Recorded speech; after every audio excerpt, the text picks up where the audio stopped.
it too that, again, I already gave my little spiel about my favorite sports teams all suffering from the same problems, but the Kraken got their doors beat off them on Saturday night, and the Seahawks same thing, just disciplinary, lazy, all that stuff. And it's just a reminder of where we actually are at the moment. There are exciting moments, but we're not there. Yeah, at least for those two, you can chalk them up to like genuinely like you're just not as good as the Bills and the Canes, but yeah, we're so much better than Palace that it's like that's the frustrating part. So much better. It's like it's irritating me, man, because I fight so hard against the Dr. Tottenham and the Spursy shit, and I'm like, come on, we got to knock that off, guys. Like as fans, let's quit self-deprecating as fans, right? And then they go out and they just Crystal Palace. You guys aren't feeling very well. The doctor will fucking see you. Let's go. Come on over. We'll get you back on track. But anyway, there's a super famous Palace Twitter account. I can't really put my finger on like the username, but I see him pop up all the time. And I remember seeing a tweet last week. It's like, yeah, like I hear the Dr. Tottenham stuff, but not even Tottenham could bring Palace out of the form that they're in. And then, yeah, here we are. That was HLTCO. Yes. He's a sick account. Great account. Great neutral account, like non-big six. Yeah. For anyone who doesn't know, it's at HLTCO, which is actually, I believe, Hodgkin's looking to curl one, if I'm not mistaken, is the acronym there. And I learned that from like some focus piece they did on him, because the admin, well, we'll just plug HLTCO for a second. The admin here came out as having, I believe, I'm gonna get this wrong, but I believe cerebral palsy. And he came out with a big piece about how, he hadn't revealed who he was because he wanted his account to be about the football and the takes and the knowledge and not so much his cerebral palsy. But he said it was finally time to come out and show the world, that anyone who has any sort of, societal hurdle, we could say, right, can find success in the sport. So it was a really cool piece, and I encourage everybody to look at HLTCO. We're going to jump right into it. This is episode 23 of Emerald and Lilywhite. So thanks to all who are here with us. Kind of a shitty week. We all know why. Spurs lost to Crystal Palace over the weekend. And we're going to do our best to stay as positive and level-headed as possible as we break that one down.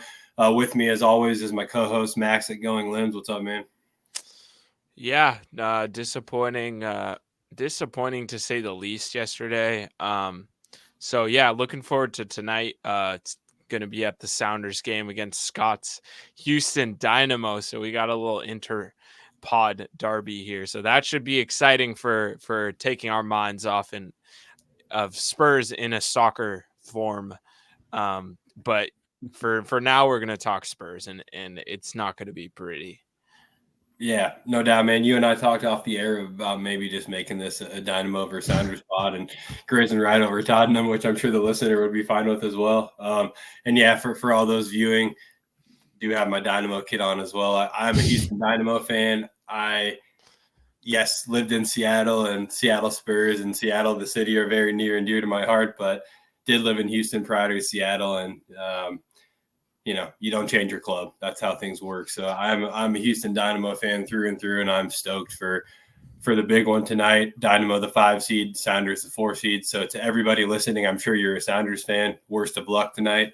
But we'll see what happens. With Max and I here to talk Spurs and not Dynamo, right? It is Robbie at Robbie Light. Sorry, Robbie _Light. Robbie, what's up? Yeah, not too much. I guess I'm Sounders friendly. I used to be a season ticket holder, actually. Hey. When I've lived here for 3 years, and I was a season ticket holder the first 2 years I lived here, because I was like, a lifelong goal to be a sports season ticket holder. And I saw how cheap MLS season tickets were, and I was like, all right, let's do this. So I went to a ton of Sounders games. I saw them win the Champions League live in person. I was there too. Same. Yeah, I mean, a lot of fun, a lot of good stuff. The more and more I delve into European football, the harder it is for me to watch American soccer. And the quality is just not the same. And I've got a long take on that. But it's exciting. Sounders games are a ton of fun. The rebrand, I'm a big fan of the rebrand. Some people aren't. Ben Prinster, Seattle Spurs board member, helped a lot with the rebrand marketing for the Sounders. Nice. So shout out to Ben.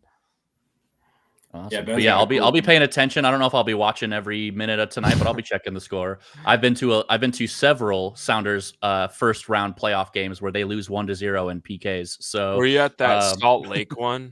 I guess that would have been your first year. It's like freezing cold, 0-0. A team we should have beaten by a mile. I think we were the 2 seed and they were the 7 seed or something. Yep. We lost 1-0. They had no shots on goal in regulation, and we lost 1-0 in PKs. Yep. And then, last year, LAFC. Tough.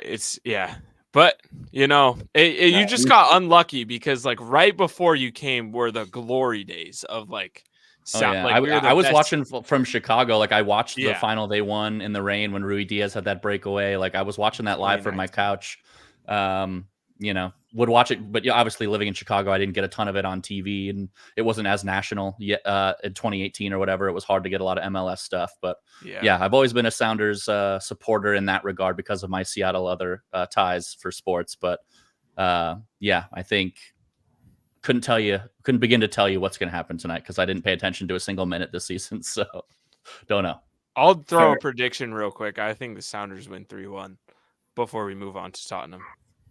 I can see a 2-2. Oh, and then it goes to PKs. There's no draws tonight. Wow, man. Yep. No draws. It's such a mind trip. I'm going to go 2-2 and Dynamo wins in PKs.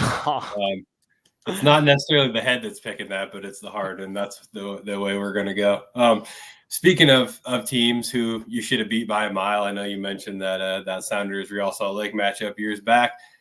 Spurs probably should have beat Palace by a mile, and they did not. Let's talk about it.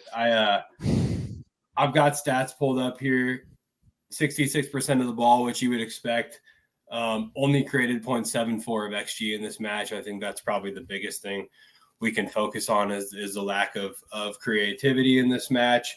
Thought the midfield was super poor, but again, I'm putting carts well before horses. So let's back up for a second. Starting lineup comes out. Pretty standard lineup at this point, you would say, except for Mikey Moore gets to start instead of Heung-min Son or Timo Werner. I know we were all excited about that. But other than that, again, pretty standard. Maybe you can talk about the fact that Madison starts rather than Sarr based on Thursday and all of that. But Max, come to you first, man. What do you think of that lineup? Yeah, I was expecting Sarr to start. Maybe that would have helped a bit against the press because I felt like we were kind of with like Madison and Kulu doing I'd say like, I don't know how, like the double pivot, but it's like ahead, like I guess like the 2-8s thing. They're just like we couldn't press that. We couldn't break the press at all because it was Basuma, and then he was like he would get the ball to feet, and it felt like he had nowhere to go with it. So then oftentimes he would hang on to it too long, which he's prone to do anyway. But it was even more magnified in this game. But lineup obviously exciting for Mikey to start.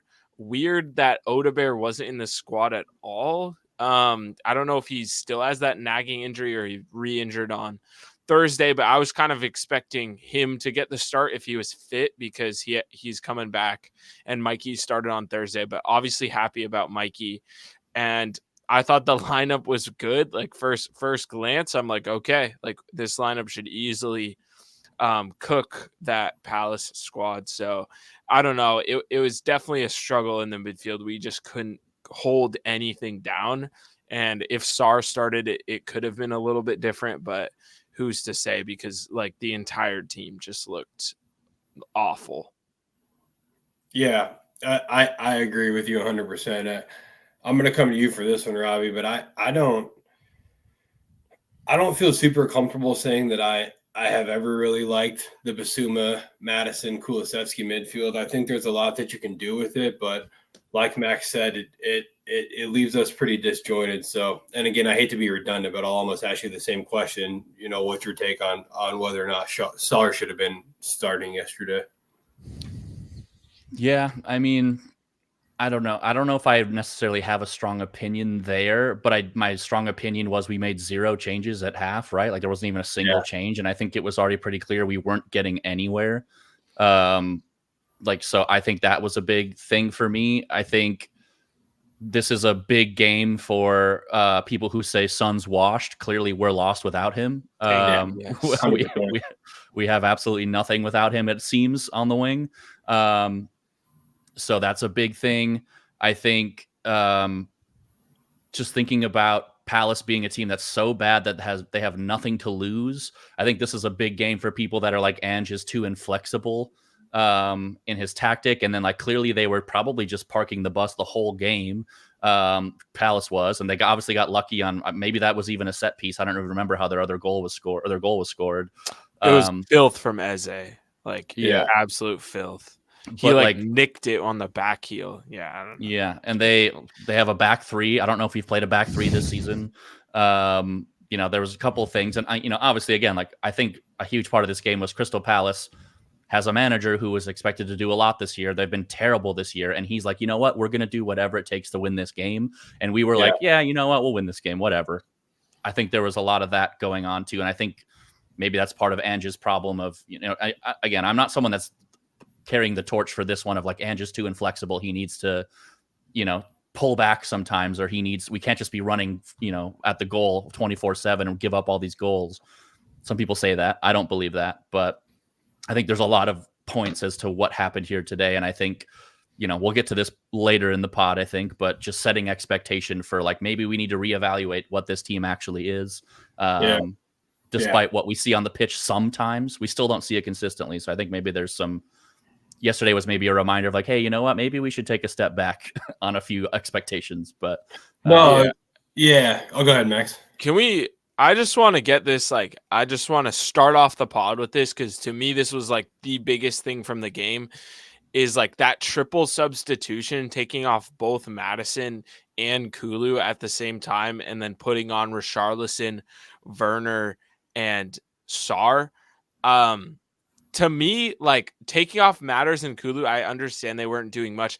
Just leave one of them on. I feel like that would have made such a big difference with like Sarr to stabilize, and then Werner, like whatever, who cares? If Richarlison came on and played the wing, I think that would have been better, in my opinion, than getting Werner on. We don't need like triple sub, and then to take off both those dudes, it literally destroyed like any attacking hope that we had. We had one shot since after we had three shots total in the second half when we were down 1-0 at halftime. We had one shot after the triple sub where we started playing 4-4-2 or 4-2-4 because our wingers were a bit higher up. Whichever way you slice it, we had one shot, and it came from Bentancur from long range in the 92nd minute. So there was a 30-minute chunk where we're losing. We didn't have a shot. So I just wanted to open it up to you guys, because that was really alarming. I'm glad you bring that up, because I think Ange, I'll back up a second and say what I said earlier about, should Sarr have started, blah, blah, blah. I'll also be very clear to the listener, in my opinion, Basuma, Madison, and Kulusevski, perfectly strong enough to go and beat Crystal Palace. So I'm not saying that we lost because Sarr didn't start. It's a question that I have. So I don't fault Ange at all for the lineup that he picked, because you just go out and beat Palace. I don't agree with his changes either. I think when you switch to a 4-2-2-2 or 4-4-2 or 4-2-4, whatever we want to call that, right? It's definitely fluid there. You leave all the creative playmaking duties to the wings, right? That's just how it works. I mean, your center mid should be able to provide more of like a deep lying playmaker, in my opinion, at that point. But you need your creativity in the final third to come from the wings. Johnson and Timo Werner are not that guy, nor will they ever be. Johnson is fantastic at the end of a play, but he's not going to create himself, right? And Timo, I don't think he's really doing anything for you in that situation, unfortunately. So I just don't know what the plan was. Of course there was one, but I'm comfortable saying there wasn't a plan at that point, right? Other than just like throw attackers on and hope that something good happens. Maybe you're thinking that with two strikers on, you just feed the ball to those wingers and get crosses in. And that's okay. But Timo actually puts in a pretty good cross, but he does. I don't think Johnson does as much, unless it's like on the touchline on the ground.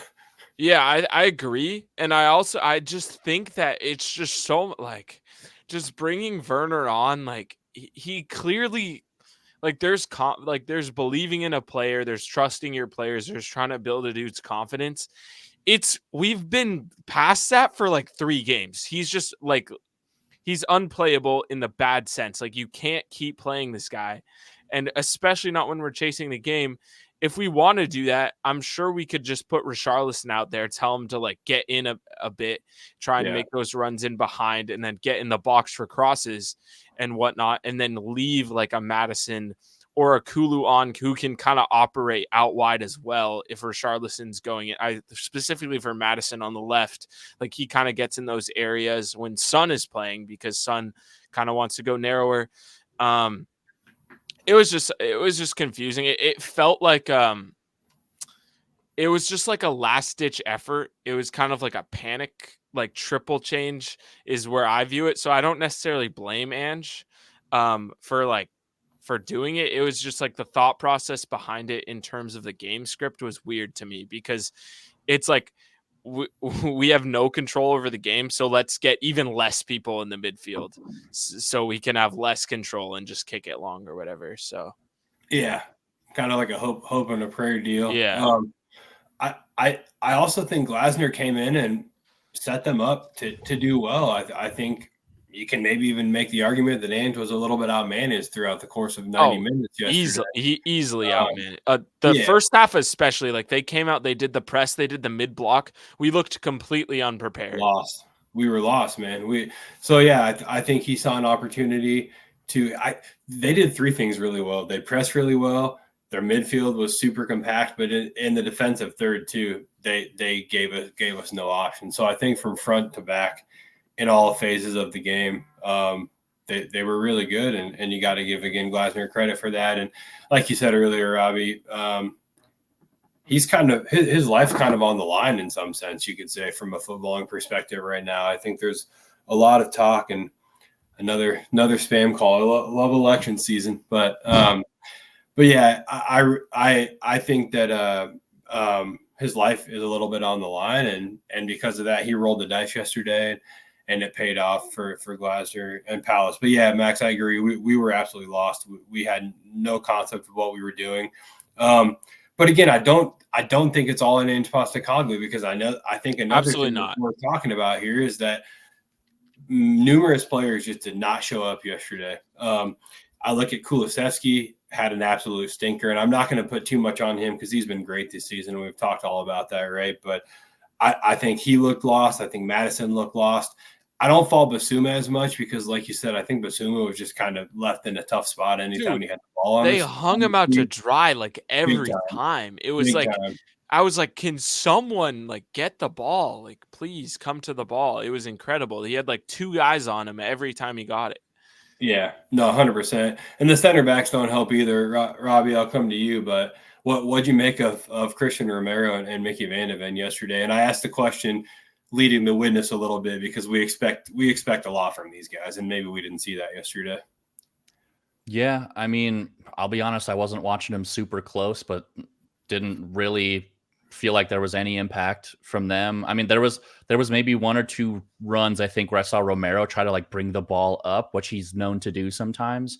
And to me, that was him kind of just being like, screw it, I'll do it myself kind of mentality. Like maybe I can help here. I'm really, honestly, I'm not sure I even registered much at all from the center backs, which just means they were bad to average at best. I mean, a lot of people said Porro had a bad game. I think I wasn't really watching him super closely, but I think everyone collectively just stunk. I'm not even going to isolate anybody because I don't think anybody was good. I think on Twitter, I saw a lot of people giving Solanke credit for being really good, but I was just like, I didn't see him do anything either. So I don't know. I think it was more people giving him credit for not like being fucking horrible. Like, because everyone else, it seemed like towards the end, it was like Solanke's the only one out there who looks like he even gives a shit about winning this game. And the rest of the team looks dead. So I think it was more like nice effort rather than like, oh, he was. That's fair.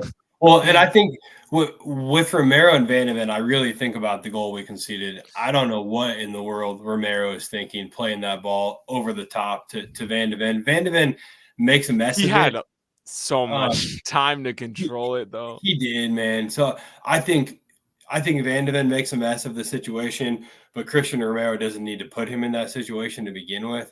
I understand we're trying to play out the back, but that ball Romero played just didn't need to happen. Like I'm probably telling my center back to just boot that thing at that point rather than to make the decision he made. And maybe some of that's overconfidence in the system and whatever, but it was just not a good showing.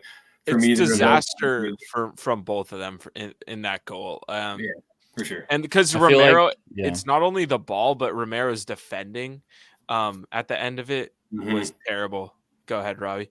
I was just going to say that that's another maybe example of the inflexibility of like they're just coached so hard to do the same thing. And I felt this way about Vicario the whole season of like, dude, just get it out of, just kick it. Like stop letting players run up on you and try to steal it from you. Just get rid of it.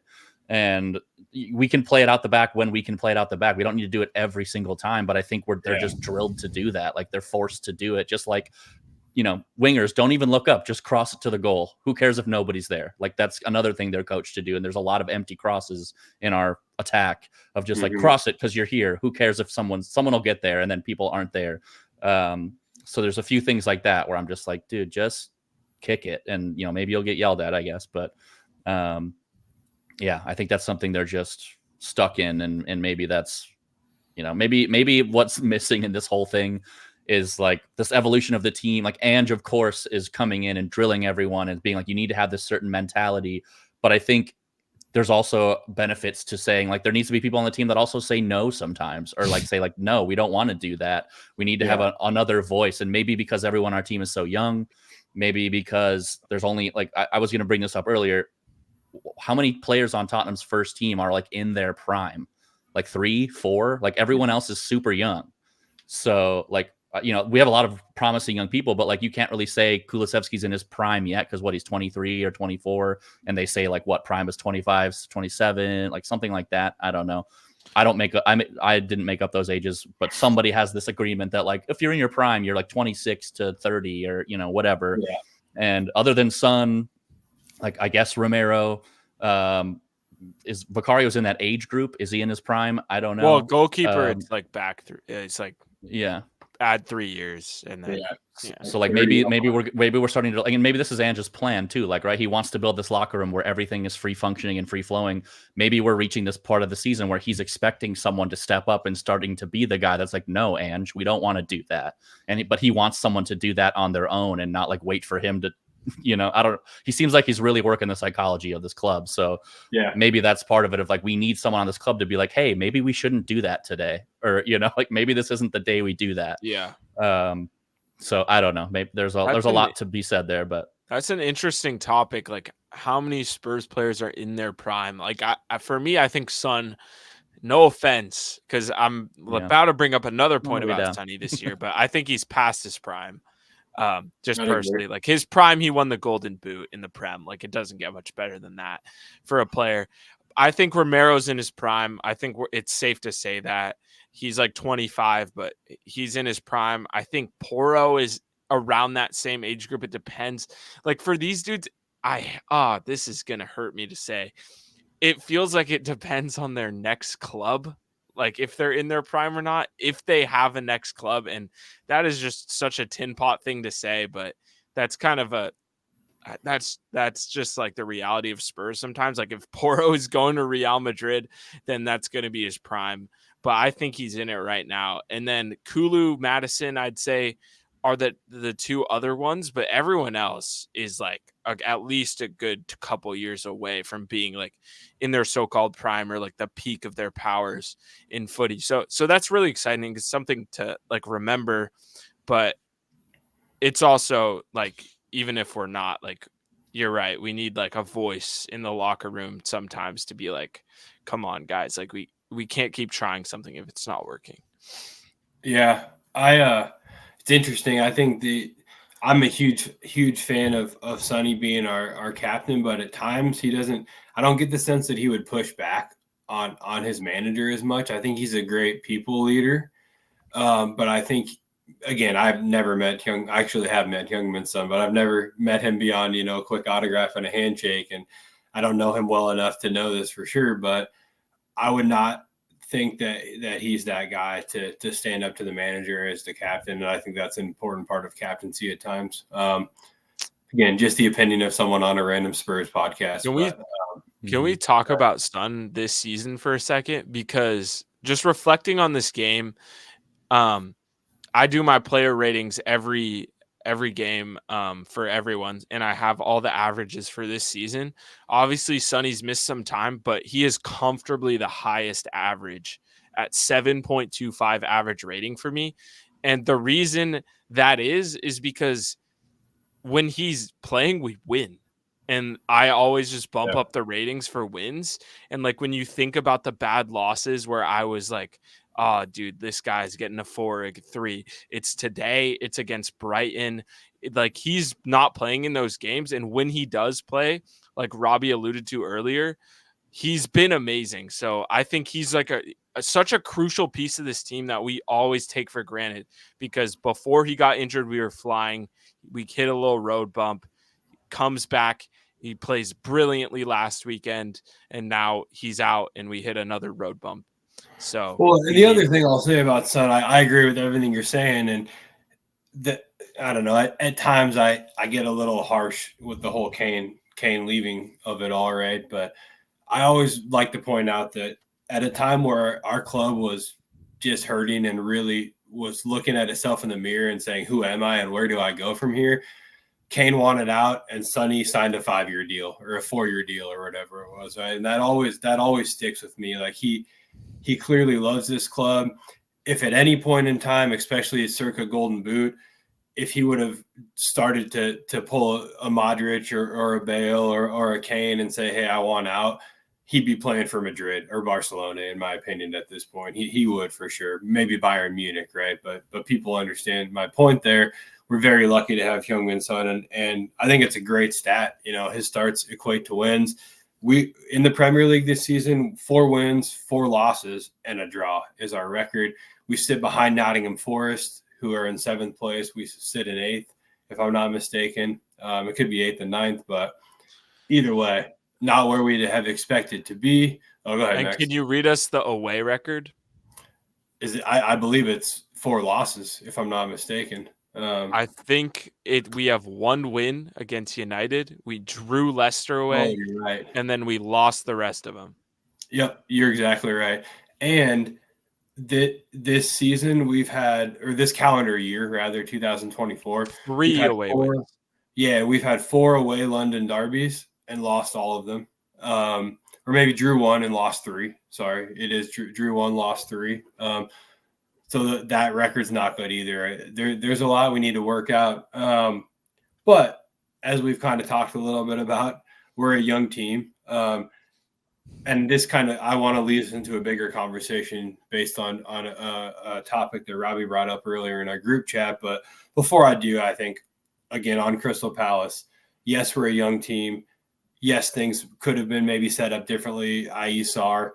Yes, substitutions could have been different. But ultimately, it's on those players to go beat Crystal Palace. And it's as simple as that. Like, you have to find a way to win that game. I think in the modern game, we get so wrapped up in the tactics and the instructions, which I guess those are the same thing, but the lineup and all of that, right? Kind of even bleeding into the question Robbie asked, like, our players just demanded to do something regardless of circumstance. And maybe that gets into this conversation, but sometimes I feel like you just got to go let guys play football. And we didn't see that happen yesterday. Whether or not they were instructed to, they could have chosen to find ways to win the game if they wanted it bad enough. And it just didn't seem to be there. And again, we talked a little bit before we started recording. People throw around Spursy and Dr. Tottenham, and I'm not a fan of those things, but I do just continue in my 11, 12, 13 years now of being a Spurs fan to see this pattern of just not showing up when the pressure's on and the stakes are a little bit higher, or in situations where you're walking into a supposed cakewalk, We just really can't seem to figure out those situations. And yesterday is another example, but we're young, and that's what we really want to talk about. Robbie, I'm going to kick it over to you, but you had asked the question, do we as Spurs fans need to maybe think about adjusting our expectations for this season? I think it's a great conversation to have. So I'll kick it over to you to maybe just kind of freestyle us into this whole deal. Yeah, no, I think we've seen a few games this year like this, but yesterday, I think to me, and again, I guess it's becoming a narrative with the away game thing too, but like we are such a young team. We are learning this new system. We cleared out half the closet this summer. We have these exciting moments. We have these exciting games. We catch teams like Man United when they're clearly on the downswing, and we have these exciting wins, and we think, oh my gosh, here we go, top 4, we're running it.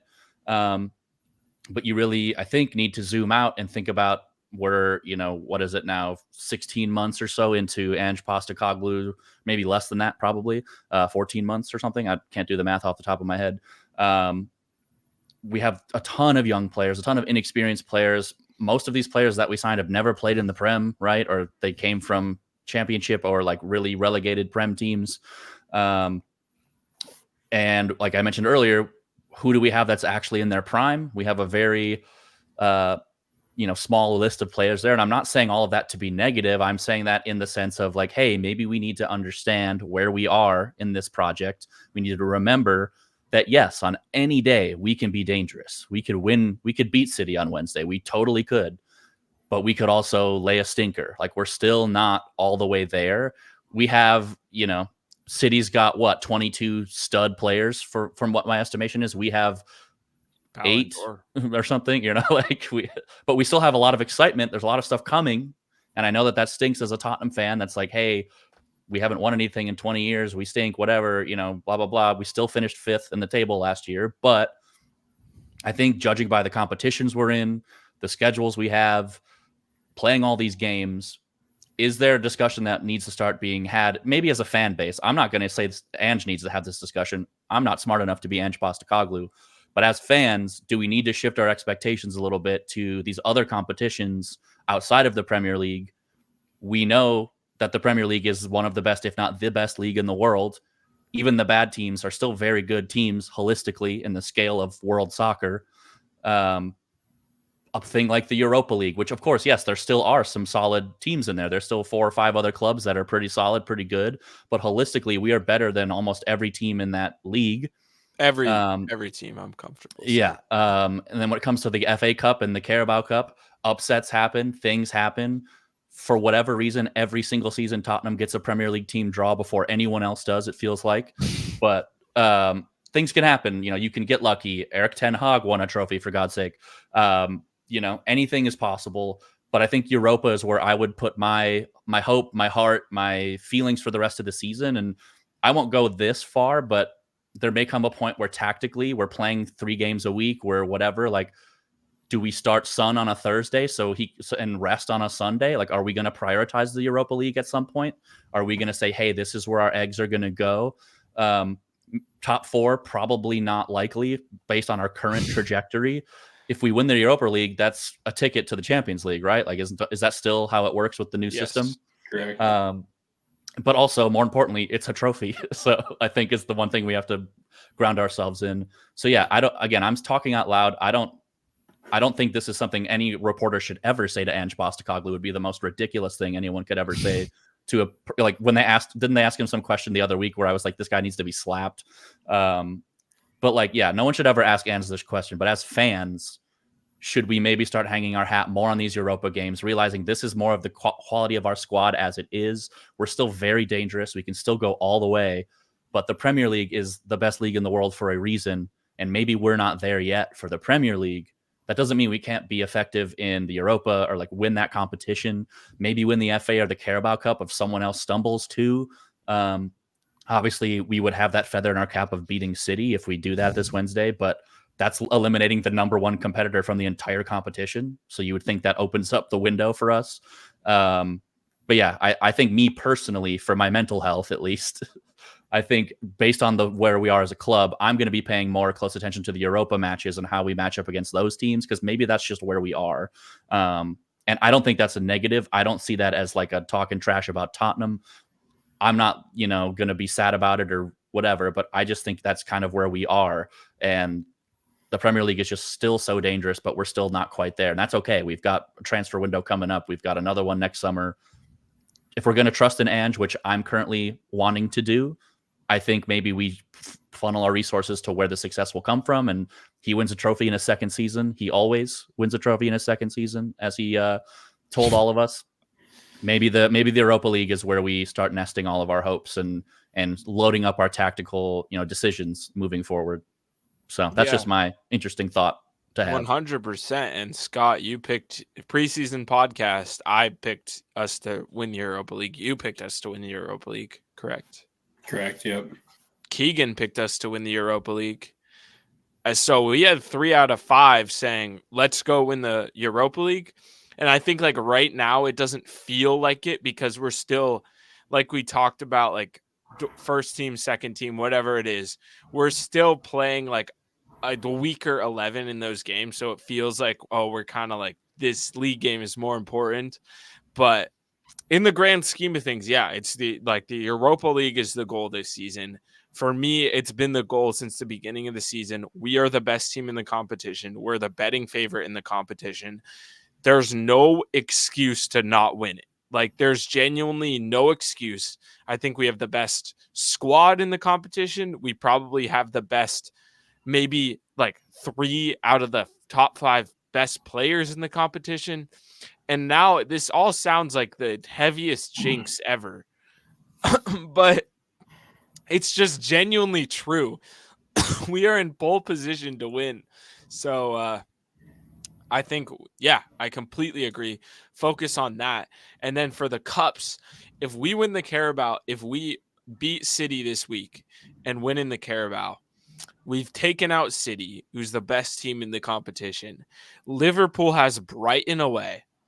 Chelsea has Newcastle away, and a couple of fixtures go our way. One of those two, we're damn near home free in the Carabao Cup with only like one other Big Six team or one other like title challenging team in there. So this is a massive game coming up. So I think we got to go, like, this is a perfect example of what Robbie is suggesting. We got to go all in Wednesday. I don't give a fuck about Villa next weekend as long as we win on Wednesday. So it's kind of time for Ange, time for Levy, time for Tottenham to show up and be like, we're trying to fucking win a trophy. We're not worried about Villa at the weekend. Archie Gray, you can get a cup of coffee there, but we need like our best players playing at the midweek. So, that's where I stand, and kind of with an eye to the preview against City, which I'm sure we'll talk about more in depth. Yeah. So, yeah. Damn, bro, you should be giving the pre-match talk in the locker room. Let's go. But no, I agree with both of you guys. I think the first thing we have to do as fans is recognize that, yes, we came very close in 2 consecutive years, 15, 16, 16, 17.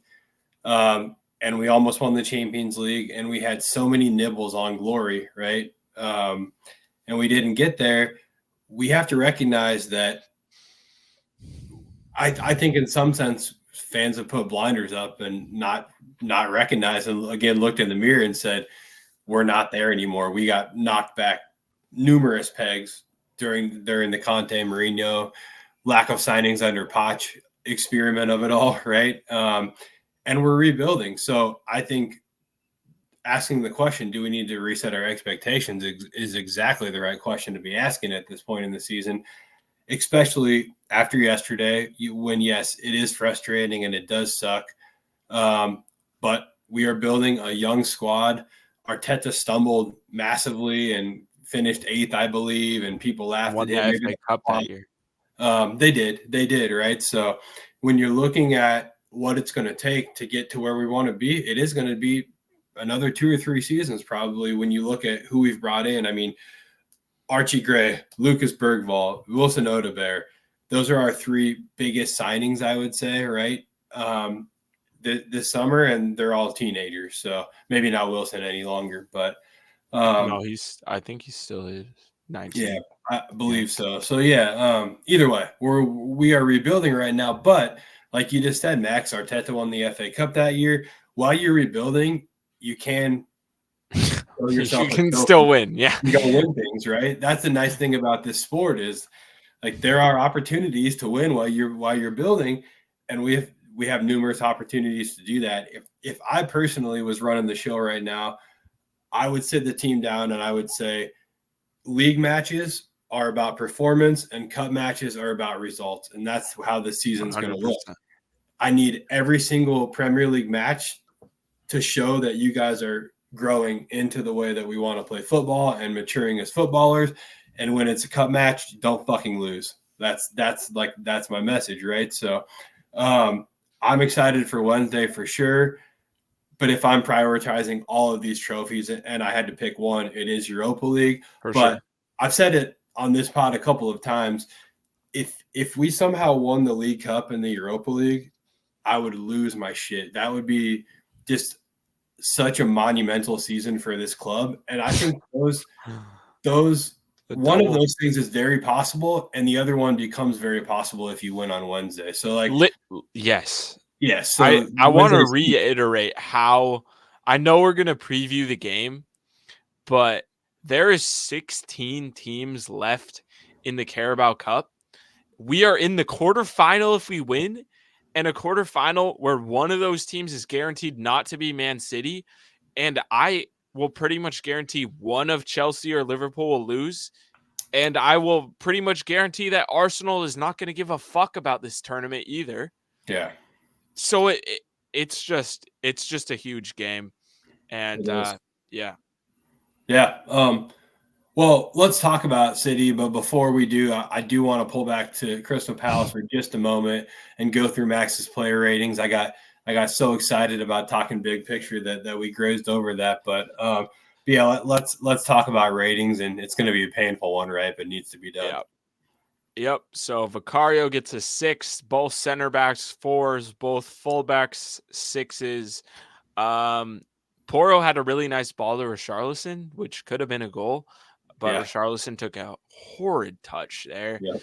Basuma, I have it a 5. It's more of a 5-5, like we talked about. It wasn't all the way his fault, but he didn't have a good game. Same with both center backs. I got Madison and Kulu both with 4s. Did absolutely nothing. I have Solanke as a 6 just because he was out there trying. I got Mikey Moore as a 6 because it was his first start in the Premier League and he didn't get the ball. And that's kind of this should be a Mikey Moore celebration podcast, but it's just not. Yeah. And then Johnson, I got at a 5. Richarlison 4 for on 4 as a sub, and then some other subs. Bentancur, I didn't give a rating. Werner, I gave a 5. He was fine. Sarr, I gave a 5. It was just so drab. There's really not much to add on the game at all because everyone was just so mid. So yeah. I don't know if you saw this tweet on your Twitter timeline, but some Tottenham fan account did his player ratings tweet, and it was in all caps, and it was Vicario shit, Porro shit, Romero shit, and the whole list was just shit. And then a couple other, I kept scrolling, and a couple other team fan accounts throughout the Prem copied the concept and did the same thing for their team, and they would insert one player with something else that was also funny, but the Tottenham rating was just shit all the way down. So. I mean, it's accurate. That's pretty much what I just did in numerical form. So my mind goes to some Italian manager. Shit. Yeah. Sometimes maybe good, sometimes maybe shit. Yeah, exactly. That was Gattuso, I think, right? Yeah, it was. Oh, yeah, and that turned out to not be a great deal, Gattuso and Spurs, right? So we'll move past that one, but yeah, that's a classic response. Sometimes maybe good, or sometimes maybe shit, and quite applicable to Tottenham Hotspur. So it found its way to the right pod. Yeah, no, I agree. Not much to add. Just a shit performance, as Robbie so aptly brought up. But yeah, let's look forward, right? Let's look forward, and let's look to Wednesday. Let's talk about it. as we've said, we've beat the drum loudly on this massive game on Wednesday. I, like you, Max, am more interested in what happens Wednesday than what happens at the weekend against Villa. Think it might not be great against Villa. They're a good team, but we can go win on Wednesday, because all you got to do in this match is have more goals than the other team. It's short and sweet. We got to start our strongest 11. I think we're probably all in agreement there. Max, what does that look like for you? So I don't know if this is particularly our strongest 11, but this is the 11 that I think gives us the best shot to win this match. Vicario, I got Porro, Romero, Van de Ven, Spence, Udogie. Dude, he's exhausted. Like, I don't know if he can take Savinho for 70 minutes right now, like with how much game time he's played. Midfield, Bentancur, Sarr, like, dude, Sarr's been a sub 3 straight games. This is a perfect game for him to play in. Yep. We need that guy who's going to be a ball-winning box-to-box player. So Bentancur, Sarr, and then Kulusevski, he's got to be in there because he can he has that magic. And then Sonny, if he's healthy, I think he's going to play. Solanke has to be up top, and then on the right, it could be Brennan Johnson, and I think it probably will. I'd be okay if it was Odegaard, but I don't think he's all the way healthy, so maybe it wouldn't be smart to throw him in. But probably Son, Solanke, Johnson up top. So that's what I got. Yeah, I agree. It's got to be Johnson. It's got to be Son, and it's got to be Solanke. I also agree with you on the midfield. I think Madison's the one that makes way if that's the way that it goes, but Sarr has to play. I really just feel like this is a big game for Sarr. Robbie, what do you make of his shout to maybe see Jed Spence over Destiny Udogie? Yeah, I definitely agree with the logic. I remember reading that isn't he hurt right now? I know he's like coming back. Oh yeah, he was injured this weekend, so he wasn't in the squad. But it didn't seem serious. I should double check on that. I kind of forgot about that. I feel like that was in my optimism eyes, I think the entire reason Son didn't play on Sunday was to save him for City. Like, I think that's what I would like to think. I don't think he was too hurt to play. They were just like, let's save his entire gas tank for City. But so I don't know there. But yeah, I guess I don't know enough I mean, I guess would you consider Spence more of a defender on the left rather than on the right, where maybe he's more of a forward player? Or would you also consider more of an attacking left back? I thought he was really good, like in inverting at the left back, because he was just good, like exploding like through the middle of the pitch. And genuinely, like, my main reasoning wasn't even tactically. It was just like the amount of minutes that Udogie is playing right now is fucking insane. And I'd be cool if Archie Gray started at left back. I'd be cool if Udogie started at left back, but I just think like it's going to be a tough task for whoever's out there, and they're going to need to be like as fresh as possible. And I just don't know if Udogie is fresh at all at this point. Yeah. No, I don't disagree with anything you're saying. I do think Spence offers a little bit more in defense than Archie Gray does, right? So I prefer to see Spence there. I also, like you, feel that he's been great inverting. He came on against United in the second half and just lit the flank on fire. So I'd really like to see him given a shot in this match too. I also think this is a match where, and frankly, Ange did this last season, but I was going to say this could be a match where you do maybe consider a tactical adjustment or some sort of flexibility tactically if you're Ange Postecoglou. I mean, this is never going to happen. I'm just speaking out loud here, but I think there's even a world where Radu Dragusin starts at left center back and Mickey Van de Ven's at left back, right? And you say we're here to defend and find our way forward. No, I don't think that's going to happen. That's what we did last year. I mean, that's exactly what happened. It is. Kulusevski played a false 9, and it was pretty nasty, actually. And I think the difference is that Dragusin actually hasn't been good. So yeah, agreed. I wouldn't feel comfortable putting him in there as opposed to last year where it was kind of like whatever, bro. Like, I'm trying to lose this game anyway. So throw him in. Oh God, I don't think Roddy's been great either. There's also a Ben Davies who always puts in a 6.5 to 7 rating. I right? mean, we drew City last year away with Emerson and Ben Davies at center back and Brian Hill on the left. Yep. We should certainly have a shot to win this game. Yeah, no doubt.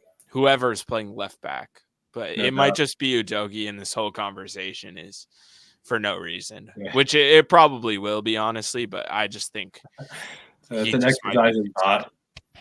Yeah. No, well said. Yeah, so we'll see. I mean, I like you would like to see Sarr. I'd like to see Jed Spence. I think, again, the front three probably picks itself.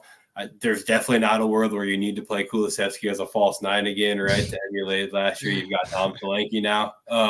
I think it'd be kind of cool to see more of like a 4-3-1-2, and it would take quite an adjustment. And that's kind of where I said you maybe defend a little bit more and find your way forward, right? But if you had Sonny and Solanke up top with Kulusevski in a true 10, and then three in the midfield behind, would you think like Basuma, Sarr, and Bentancur or something like that? Yeah, Basuma, that would be cool. With Kulusevski, just given a blank slate to just go play football and create, right? I think that'd be interesting.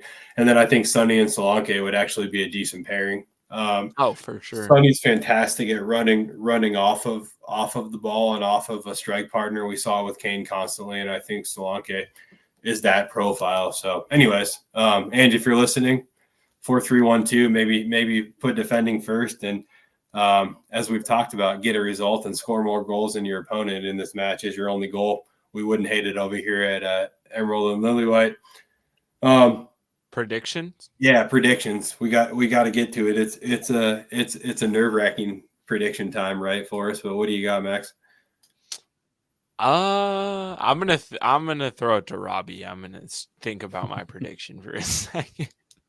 Yeah, I'm thinking about it. I mean, part of me wants to say like, oh, it'll go to, because they don't do replays anymore, right? It would go straight to PKs, right? If they're tied. I don't know. I would say I want Tottenham to score more than one goal. I don't know if it's going to happen. So I'm going to say 3-2 City because I want Spurs to score more than one goal. But we haven't seen that lately. So I'm nervous about the offensive output of them, their capability. Max? Yeah. I'm going to go Tottenham 2, City 2. Tottenham loses on penalties. Okay.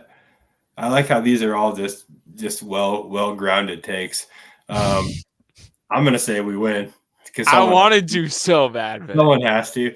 And I'm going to say we win on penalties. I don't see a world where we beat them in 90 minutes, but I do see a world where we can find a way to hang on and get to penalties. And if you get to penalties, it's anybody's game. And we do have a pretty nifty little shot stopper in Vicario. I'd be very interested to see him in a penalty shoot. I think he's a great shot stopper. I think we know if he, like, about his penalty? Like, I can't recall. Like, I know we haven't been in a penalty shootout since Fulham last year, and that barely even counts. Yeah. I can't even recall like the last time we were in like a legit like penalty shootout. I guess that's legit, but like this one, like if we won that, the momentum that would bring is insane. But I also don't know, is Vicario good at pens? Like what? Yeah, Vicario has a grizzly bear mentality, man. He'd be great in a PK shootout. If it came down to who can score the most out of 10 corners, we're fucking getting smoked in that competition. But I will take Vicario in a shootout. So yeah. And what would your 5 be for pens? What would your 5 be? Like ideal. Not in this order necessarily. I'll let Ange figure that out. But Son's for sure taking one. Kulusevski's taking one in my opinion.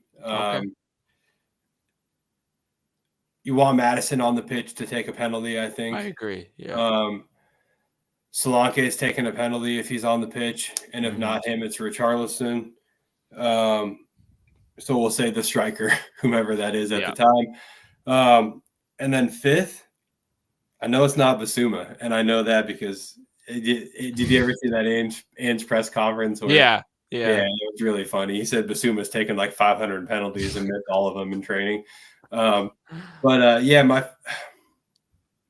don't know, man.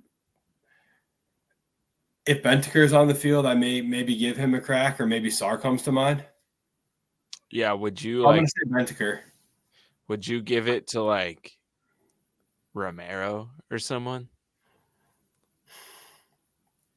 I think he's got the right mentality for it. Someone with like the stones. That's what I'm saying. Yeah. I don't think I'd change any of my selections. I'll waffle a bit. I'm going Son. I'm going Kulusevski. I'm going Madison. I'm going Bentaker. And who's my fifth? Son, Kulusevski, Madison, Bentaker. Oh, and Solanke / Richarlison, whichever striker's on the pitch. That's my 5. Honestly, I'd say attempt to get both of them on, because I think both of them should be taking one in a shootout. Solanke and Richarlison. Yeah. And then I like Matters for sure. And then Sonny for sure. And then lastly, I don't know if I trust Kulu, to be honest. To be completely honest. Like, I don't know. I think Porro could take one. I like that shot. But it's just, I don't know. We'll see. We'll see about the 5th option. I think, I'll go Porro. I think Porro could score his. Robbie, you getting in on this? Yeah, no, I think the first 3 names that immediately came to mind without hesitation were Son, Madison, Solanke. Those were the 3. I was like, definitely those 3. Yeah. I think, Kulusevski, I love him too, but I feel the same way. Like, maybe, but like, sure. I think I would go Romero 5. I think I'd have no problem with Romero. Yeah. Good shots. Yeah, I think my biggest thing with Kulu is he really strikes me as somebody who's got ice in his veins. Always steps up in real big matches. He did not step up against Palace. I can't not say that, right? But yeah, I just see him as just a cool, calm, collected dude in a high pressure moment. So I'd give him the nod. But yeah, Romero, I think equally falls into that category. And I don't think many people would argue that when it comes to the mentality piece of taking a penalty in a high stakes match. So let's just hope we get there, boys, and we can actually make something of this conversation. All right. Anything else we want to cover? As you can tell, we're getting to the tail end of the show. I'm using the word quite a bit. So, well, I'd say just quickly that came to mind. This will be City's 2nd attempt to ever score a goal at Tottenham Hotspur Stadium. Right, we got that in our favor. 100%. The only time was that Carabao last year, or what was that where they won 1-0? Right, it was the League Cup. Yeah, and that was the first ever goal they scored at Tottenham Hotspur Stadium. Yep.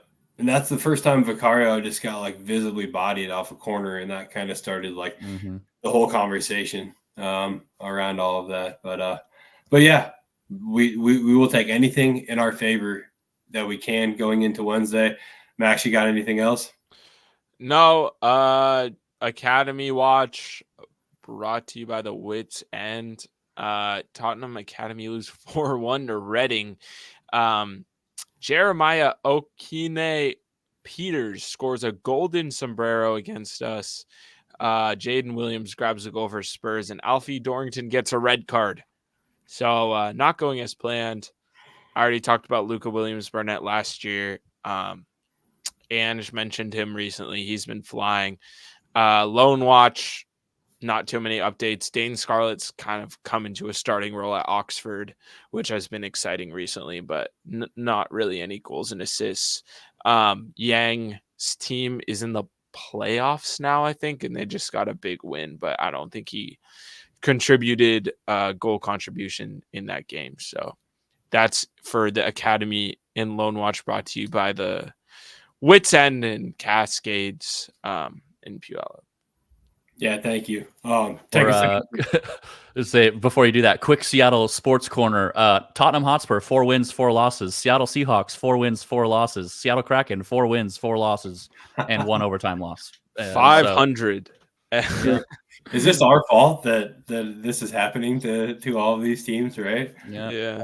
Wisconsin Badgers, 5 wins, 3 losses. So they're leading the pace for me on my sports UW teams. football, 4 wins, 4 losses. Yeah, there you go. I can't say the same about my Cyclones. We're a hearty 6-0. Anyways. But no, thank you. We're making a conscious effort to mix all the Seattle sports talk in. And like Max said too, we'll take a second to thank our bars and our sponsors and our family members, partners, etc. Right? Wits End up in Finney Ridge, of course, Cascades in Puyallup, and for the time being, Rainier Growlers in Puyallup as well.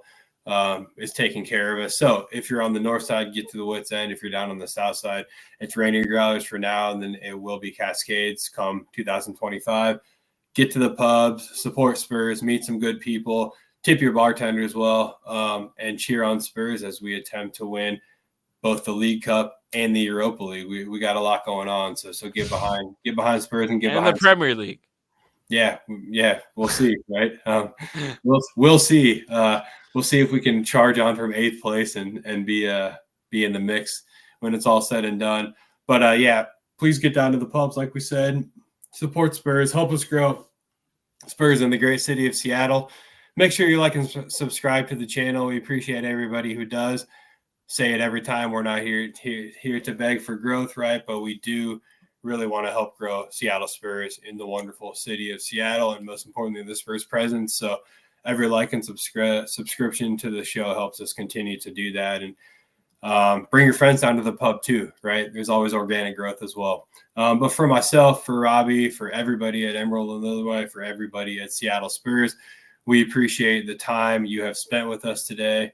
I am at Scotchy Bird. With me, of course, is Max at Going Limbs and Robbie at Robbie_Light. Be sure to follow us as well. We'll do our best to keep you entertained. As always, come on, you Spurs. Come on, you Sounders. Let's go. Come on, you Dynamo.